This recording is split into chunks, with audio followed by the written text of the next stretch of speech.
Bonjour à toutes et à tous. Je ne suis pas commercial dans l'âme. La phrase préférée de ceux qui n'osent pas. On l'a tous entendu cette phrase. Parfois même, on l'a entendu prononcer avec fierté. Moi, je suis plutôt dans le conseil, j'ai rien à voir avec la vente. Moi, je n'aime pas vendre. Moi, je ne suis pas à l'aise avec le côté commercial. Bon, en traduction honnête, ça veut dire quoi? Ça veut souvent dire j'ai peur d'assumer une posture. Donc, soyons clairs, une bonne fois pour toutes, il n'existe pas de commercial dans l'âme. Il existe cependant des gens qui osent proposer, et des gens qui espèrent qu'on devine. Il existe des gens qui assument la valeur et d'autres qui se cachent derrière de la technique. Donc c'est un mythe très confortable. Dire je ne suis pas commercial, c'est une excuse élégante souvent pour ne pas demander, ne pas relancer, ne pas conclure, ne pas risquer un non. C'est pas une identité, c'est une stratégie d'évitement en fait.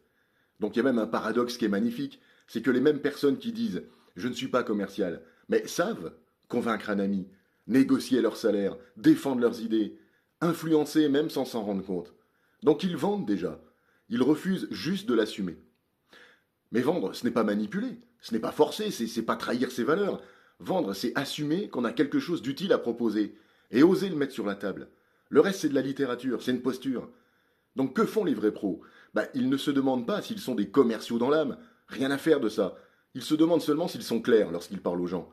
Clairs sur la valeur, le cadre, le moment, la décision. Donc dire je ne suis pas commercial dans l'âme, c'est rarement une vérité.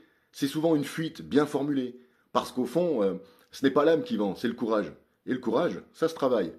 Et ce n'est pas donné à tout le monde. Bonne journée, à très bientôt. Partagez, abonnez-vous. Au revoir.